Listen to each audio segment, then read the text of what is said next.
아무런 위험 요소도 없는 상태에서의 선택은 의미가 없어요. 생각해봐요. 여러분들이 너무나도 행복하게 연애하고 있어. 그런데 갑자기 애인의 부모가 오더니 야 1억 줄 테니까 우리 애랑 헤어져 이런다고 해봐요. 그럼 여기서 선택지가 생기죠. 1억 vs 남친과의 연애. 여러분이라면 뭘 선택하시겠어요? 사랑? 돈? 여기서의 선택이 그 사람의 진정한 성격을 드러내요. 또 하나 생각해 볼까요? 십자가에 못 박혀 죽은 예수. 군인들이 그의 제자인 베드로에게 와서 물어요. 너 예수의 제자 아니냐? 베드로가 뭐라고 해요? 아니라고 하죠. 예수 모른다고 하죠. 3번이나 부인해요. 예수의 제자가 아니라고. 생명과 진실 중에 베드로는 자신의 생명을 택한 거예요. 진실보다 자신의 생명이 더 중요했던 거야. 물론 베드로는 이걸 엄청나게 후회하죠. 엄청 속죄하고 이때의 경험 때문인지 나중엔 당당히 십자가에 걸려서 순교했다고 하죠. 당연하지만 저희는 이걸 웹소설에서도 충분히 적용할 수가 있어요. 한번 해볼까요? 일단 장르 먼저 정해보죠. 쉽게 헌터물 먼저 갈까요? 어느 날 갑자기 도시 한복판에 게이트가 생겼다고 가정해 봅시다. 그런데 그 게이트에서 튀어나온 몬스터가 아이들을 태운 학교 버스를 공격했다고 쳐봐요. 그리고 이런 끔찍한 상황을 바라보는 캐릭터가 2명이 있어요. 한 명은 모종의 이유로 빌런이라 쫓기는 고랭크 헌터야. 다른 한 명은 정의심은 투철하지만 이제 막 헌터가 된 저랭크 헌터예요. 신참인 거지. 고랭크 헌터는 지금 저 버스를 구하러 달려들면 신분이 노출돼요. 그러면 이제 추적대가 와가지고 잡혀갈지도 모르죠. 반면 저랭크 헌터는 만약 도와주러 나섰다가 몬스터들에게 포위당하기라도 한다면 죽을지도 몰라요. 이런 상황에서 둘 다 걸음을 멈추었다고 치죠. 여기서 두 사람 다 도망과 싸움이라는 선택지 중에서 도와준다라는 선택지를 골랐어요. 일단 여기서 저희들은 이 두 캐릭터의 성격을 알 수 있죠.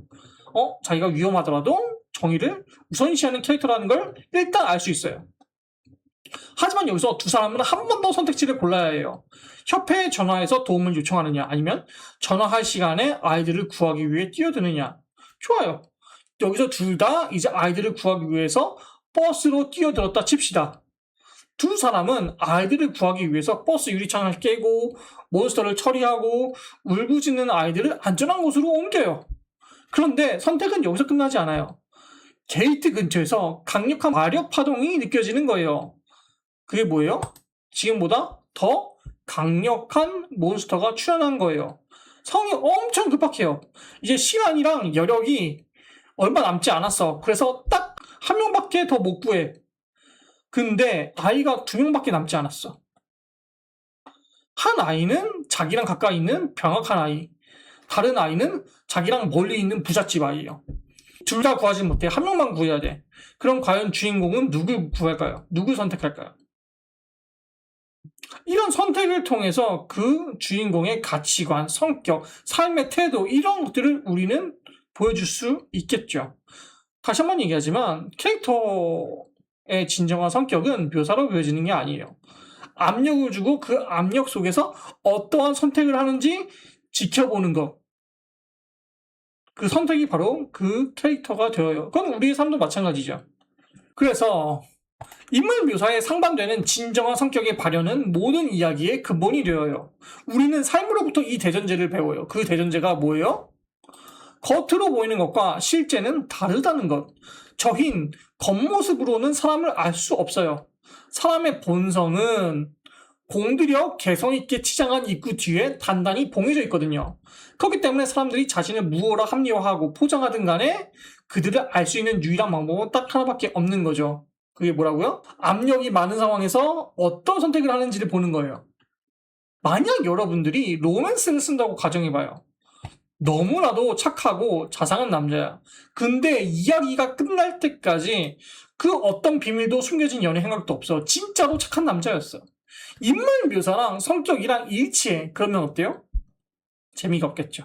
물론 실생활에서는 우리 삶에서는 이런 사람들이 분명히 존재해요. 하지만 이야기에서 이런 사람들은 이야기를 이끌어 나갈 수가 없어요. 반드시 외면 묘사와 캐릭터의 본성이 달라야만 해요. 이게 기본이에요. 이게. 좀 더 구체적인 예를 들어볼까요, 저희? 람보2를 볼게요. 오래된 영화이긴 한데, 람보2를 보면 어때요? 람보는 베트남 전쟁의 후유증을 앓고 있는 예비역으로 나오죠.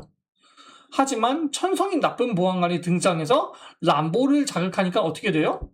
람보는 잔인하고 거침없는 킬러로서의 본색을 드러내게 되죠. 람보2에서 람보의 성격은 상당히 설득력이 있었어요. 반면에 그 이후의 후속작들은 어때요?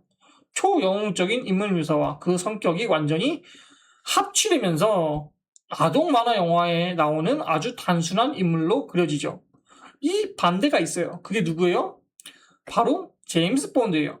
람보는 고작 3편이 전부였죠. 하지만 007 시리즈는 어때요? 20편이 넘잖아요. 007 시리즈가 계속해 만들어질 수 있었던 이유는 바로 제임스 본드의 인물 묘사와 대립되는 그의 내면 성격 때문이었어요. 내면 성격이 끊임없이 드러나니 이야기가 계속 만들어지는 거죠. 겉으로는 신사적이고 쿨하고 우아하지만 위기가 불어닥치는 순간 그 모습을 보이는 건 생각할 줄 아는 람보예요. 인물 묘사와 상반되는 재치 있는 초영웅적 성격의 발현이 바로 이 시리즈의 매력인 거죠. 이건 이야기에서 인물을 조형할 때 가장 기본적인 원칙이에요. 핵심이죠. 물론 조연은 이런 외면 묘사와 성격의 대조가 나타나지 않을 수 있어요. 하지만 주연은 반드시 있어야만 해요. 필수예요. 좋아요. 그렇다면 성격은 대충 뭔지 알겠어. 그런데 여전히 구조와 성격이 어떻게 맞물리는지 아리송해요. 이 대답을 알기 위해선 구조와 성격의 기능에 대해서 보면 좋아요.